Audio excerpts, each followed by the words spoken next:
Axé, os irmãos de freira, sou Paulo César de Exu Pimenta e vamos por mais um vídeo dando continuidade para a gente falar sobre os orixá.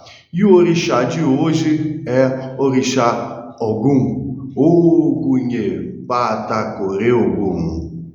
Salve, Senhor Ogum, que é a quem eu peço licença para falar de vós. Orixá Ogum. Muitos se falam que Ogum, antes, estou aqui no terreiro, pedi licença para poder fazer isso. Hoje eu vou levantar essa oferenda que a gente fez para Ogum, para me poder levar na mata.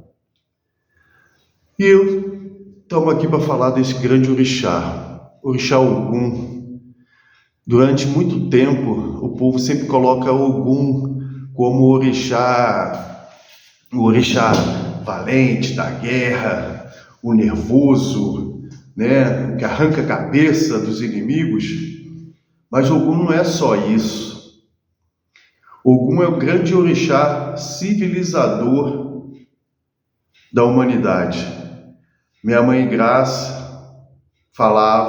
ensinava que Ogum foi o terceiro orixá a vir para a Terra. Então, e até por isso o seu número é o 3.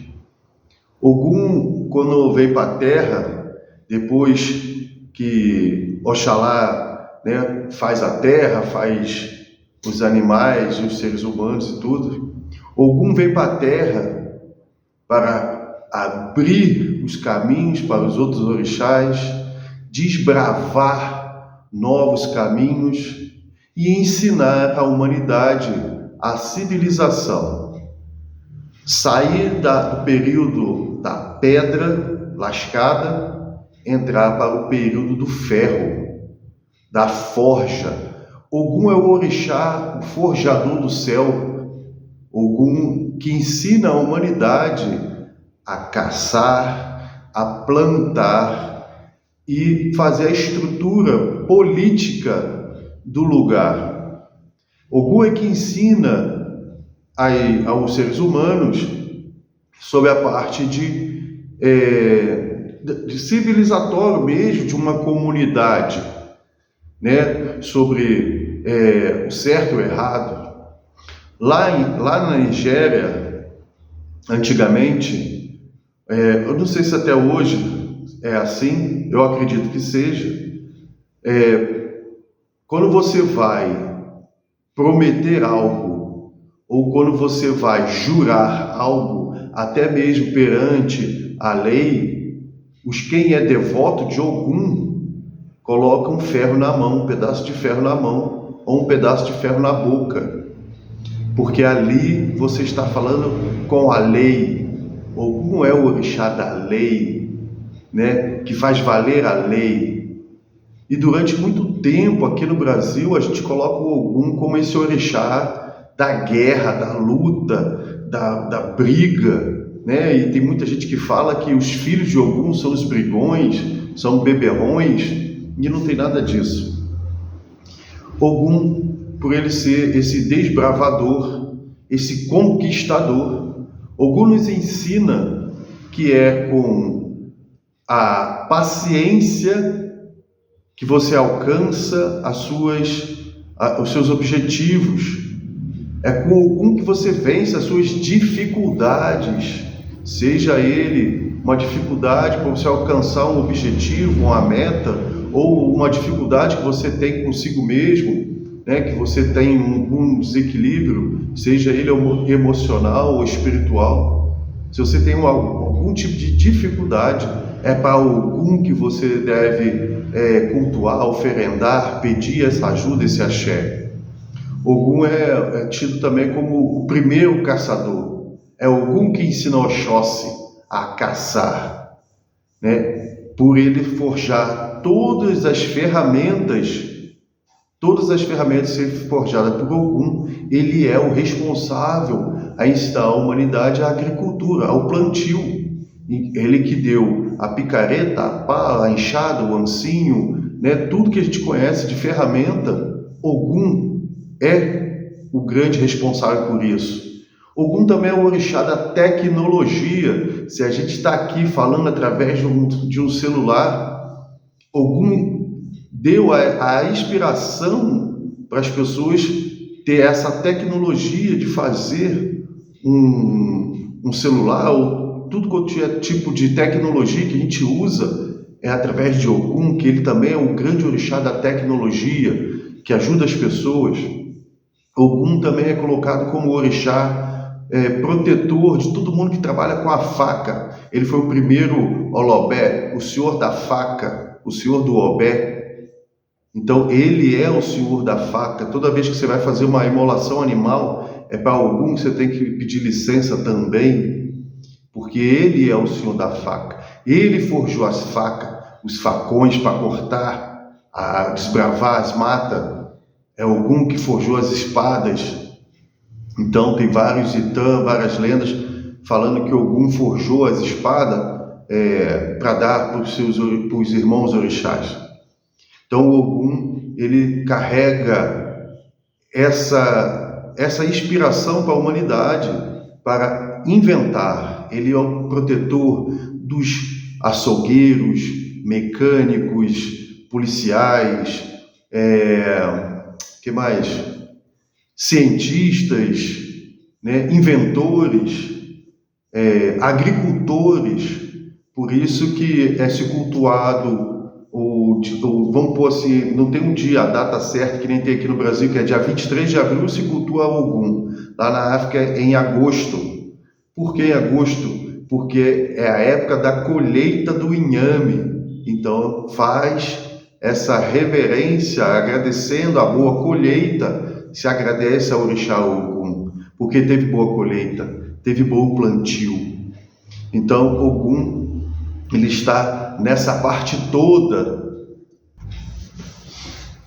Ogum também é aquele orixá que deu a inspiração para os seres humanos criar a linha de ferro, os trens, porque através dos trens conseguiu ligar vários lugares nas cidades, continentes, né, países, né? Então consegue, hoje você vê o trem-bala correndo pela Europa inteira, você tem o trem da China, que é hoje o mais rápido do mundo. Então você vê ali a influência do orixá Ogum, inspirando as pessoas a fazer, ter essas ideias no seu ori. É através de Ogum que traz essas ideias. E falando também de Ogum, pensando na arte da guerra, ele é o senhor da arte da guerra. Mas Paulo, a guerra faz mal, a guerra mata, a guerra... Sim, Ogum não é o orixá que a gente coloca, meu papaizinho Ogum. Se você invocar Ogum com as palavras certas, falando as palavras certas, e Ogum vir na terra, e ele vê, você invoca ele, e você está errado, ele se volta contra você. Então, quando você vai saudar Ogum, quando você vai oferendar Ogum, e você vai pedir ajuda para ele, vença meus inimigos, ou afaste de mim os falsos amigos, e vê que você é o falso, você vai perder. Ele é o orixá também da justiça, ele é também o orixá da lei.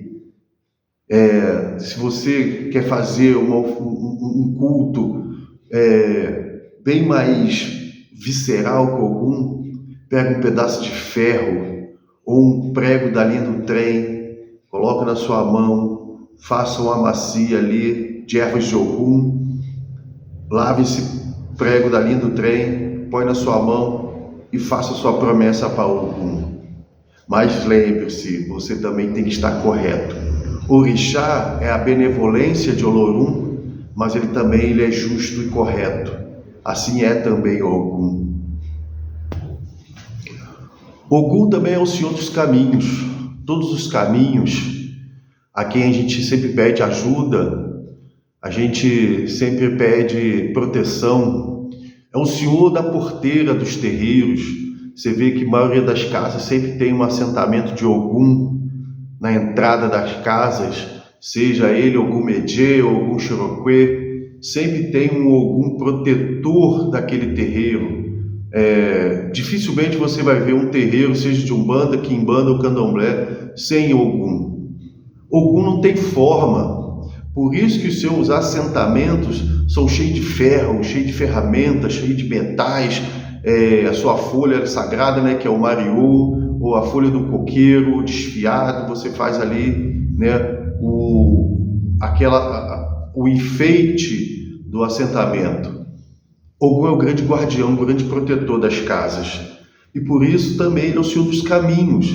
Quais caminhos, Paulão? Todos os caminhos. Todos os caminhos que você estiver, aonde você for, na mata, você pede licença para Ogum. Se você vai na praia, você pede licença para Ogum. Se você está andando nas estradas, é licença para Ogum. Nas encruzilhadas. Paulão, nas encruzilhadas não é de Exu? Também. Mas a encruzilhada também é de Ogum.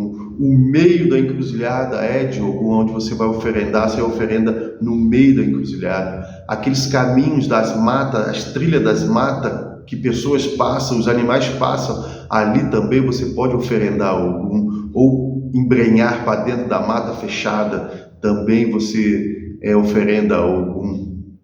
Ogum é o Senhor de todos os caminhos da terra você tem Ogum.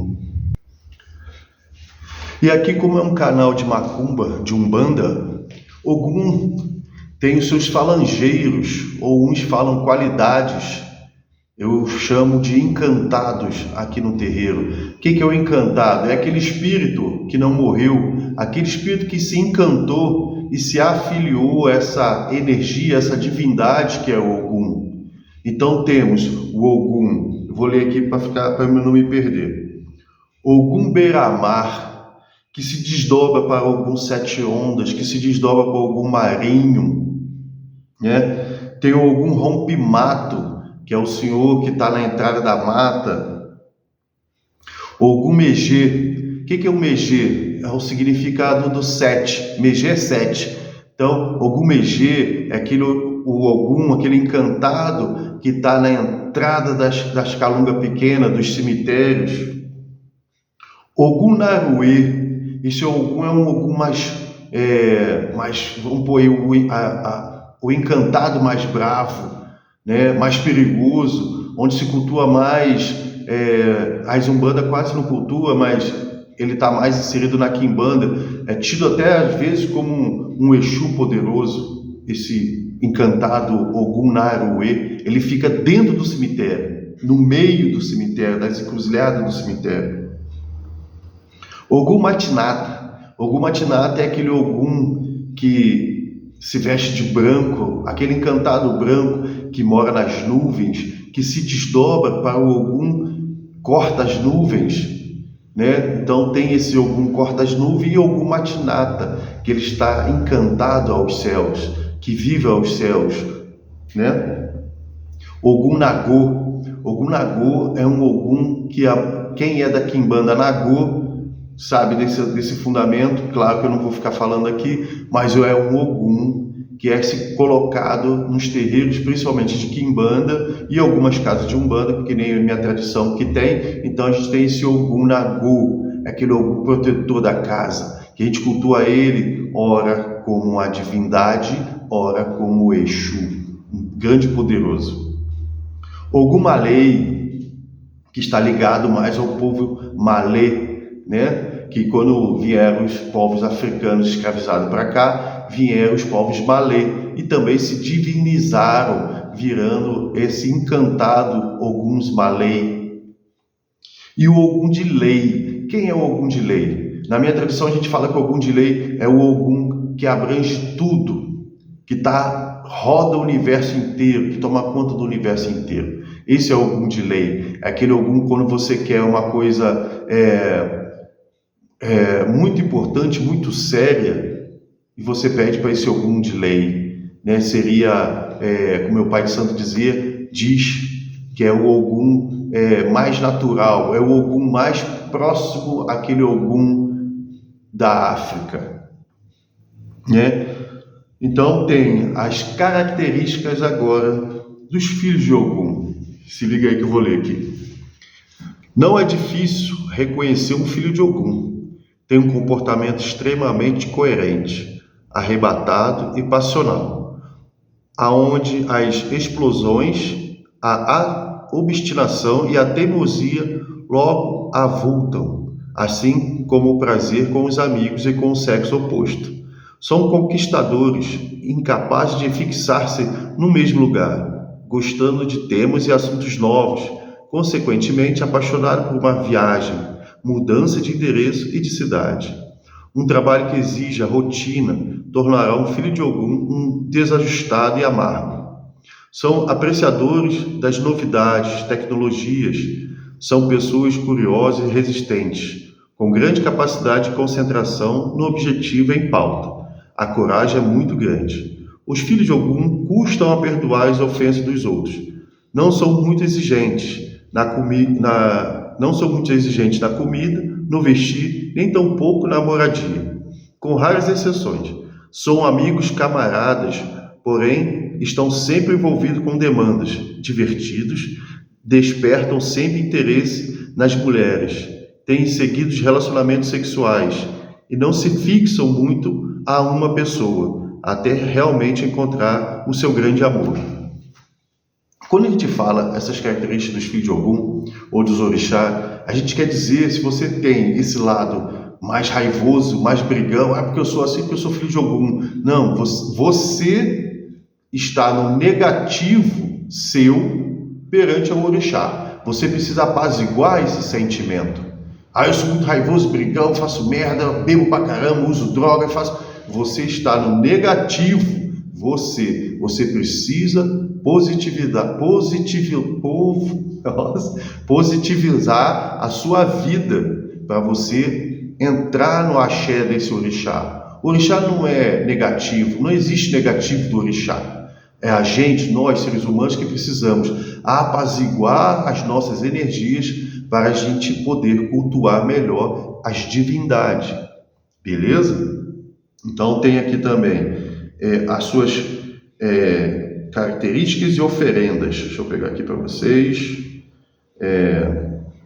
A sua cor. A cor do orixá Ogum na Umbanda é o clássico, é o vermelho. Algumas casas usam o vermelho com branco e algumas casas usam o vermelho com azul. Aqui em casa a gente usa o azul royal, aquele azul forte, e o vermelho. As ervas, você tem as ervas peregum verde, São Gonçalinho, o mariô, a lança de Ogum, a coroa de Ogum, a espada de Ogum, canela de macaco, erva grossa, parietária, alfavaquinha, bredo, cipó chumbo. Em algumas casas, a aroeira, a pata de vaca, a carqueja, a losna, a romã, a folha 5 folhas, macaé e folha de jurubeba. O seu símbolo do seu ponto riscado na sua magia simbólica é a espada, a estrada de ferro e o meio da encruzilhada. Uma pausazinha aqui para explicar. Os falangeiros de Ogum, os caboclos de Ogum ou qualquer outro espírito que está na Umbanda que vai usar a sua simbologia na magia do ponto riscado, vai colocar suas espadas, o trilho do trem, a encruzilhada. Então tudo ali o Pai de Santo tem que saber essa leitura dos pontos riscados para poder interpretar quem é aquele espírito e de onde que ele vem, com a energia que ele vem. Suas flores a crista de galo, cravos vermelhos, palmas vermelhas. Palmas vermelhas é muito difícil achar, pelo menos aqui na minha cidade. Você tem que sempre encomendar. O cravo vermelho também é uma flor muito apreciada por Ogum. O metal é o ferro, todos os tipos de ferro, né? A parte da saúde que ele está no nosso corpo é o coração e as glândulas endócrinas. Dia da semana, que foi sincretizado aqui no Brasil, terça-feira. O elemento é fogo e ar. Região do chakra é o umbilical. Saudação: Ogunhê, Ogunhê Patacori, Ogunhê Moiê. O que isso quer dizer, Paulão? Ogunhê. Salve Ogum. Ogunhê Pataquiori, que virou Patacori. O que é? Orixá importante do Ori. Ogunhê Moiê. Se Ogum vive, eu vivo. A sua bebida na Umbanda, algumas casas põem a cerveja branca e põem o gin ou a vodka ou a cachaça ou aguardente, né? O número é o número 3, que é, como eu falei no começo do vídeo, ele foi o terceiro orixá vindo para a Terra, e data comemorativa, dia 23 de abril. Beleza, meu povo e minha pobre? Eu espero que você tenha assistido até agora. Eu tenho ligado, você vai deixar um like para mim, vai mandar um axé e põe aí nos comentários Ogunhê Patacori Orixá. Salve o grande orixá importante do Ori. Aqui eu peço a benção e que tenhamos uma ótima semana de muito axé nas forças de Ogum. Ogunhê Pataquiori Orixá Ogum. Ogunhê Moiê Ogum. Axé.